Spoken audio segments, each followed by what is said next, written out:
বিহারে চলমান বর্ণভিত্তিক আদমশুমারি। বিহারের মুখ্যমন্ত্রী বলেছেন যে তারা একটি বিশদ এবং বিশ্লেষিত প্রতিবেদন শেয়ার করবেন, যা সবার জন্য উপকারী হবে। এবং তিনি এও বলেছেন যে এটি একটি মডেল হয়ে উঠবে, যা সমগ্র দেশে ব্যবহার করা হবে। আরজেডি প্রধান লালু প্রসাদ যাদবকেও হয়রানি করার জন্য তিনি কেন্দ্রীয় সরকারকে অভিযুক্ত করেছেন।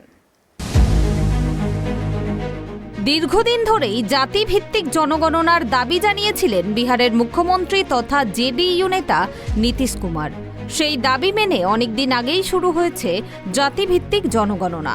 এই নিয়ে মুখ্যমন্ত্রী নীতিশ কুমার বলেন, রাজ্য সরকারের উদ্দেশ্য স্পষ্ট। এই জাতিভিত্তিক শুমারি থেকে উপকৃত হবেন সমাজের সমস্ত শ্রেণীর মানুষই। এই গণনার উদ্দেশ্য হল সমস্ত সম্প্রদায়ের আর্থিক পরিস্থিতির একটি স্পষ্ট অনুমান পাওয়া, যাতে সেই তথ্য অনুযায়ী তাদের উন্নয়নমূলক কাজে সহায়তা করা যায় এবং কেন্দ্রকে তার সবকা সাথ সবকা বিকাশ করার জন্য সঠিক তথ্য দিতে পারে। उसको कर ही नहीं रहे हैं, हम लोग अपने राज्य में कर रहे हैं। और जब करेंगे तो जो भी राज्य की अपनी हैसियत है उस हिसाब से सबका सहयोग करेंगे। यही करेंगे। करवाएंगे जातीय जनगणना। वो तो ठीक भी है। आप जान लीजिए, बिहार वाला जो कुछ भी पब्लिश हो जाएगा ना, तब सब लोग इसको एनालाइज करेंगे, देखेंगे।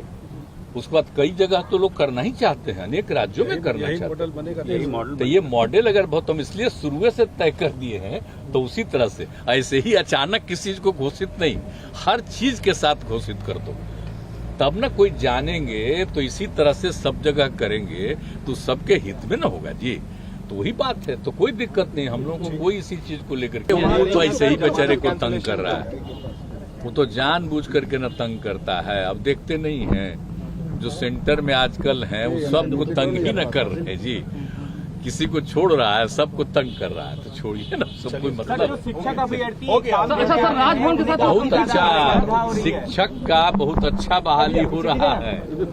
देख लीजिए, हम तो 15 तारीख को भी कुछ घोषणा किए है ना, तो हम तो सब न करेंगे, सबके हित में न काम करेंगे जी, खूब से, ताकि पढ़ाई खूब हो और बच्चे बच्चियों की पढ़ाई ठीक हो जाए। इसके लिए तो हम लोग चाहते ही हैं। और आप जान लीजिए,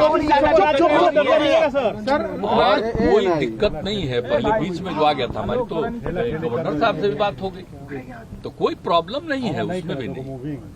वो सब कोई दिक्कत नहीं, मिलजुल करके सब काम हो रहा है, बहुत अच्छे ढंग से होगा। कहीं भी कोई चीज खाली रहेगा, पूरा होगा कि हम लोग पढ़ाई के पक्ष में, और राज्य सरकार तो सब चीज के लिए मदद करते हैं, तो इसलिए चिंता मत। জাতিভিত্তিক জনগণনার জন্য রাজ্যের সমস্ত নাগরিকদের জাতি, বর্ণ ও ধর্মের ভিত্তিতে বিভাজিত তালিকা তৈরি করা হবে।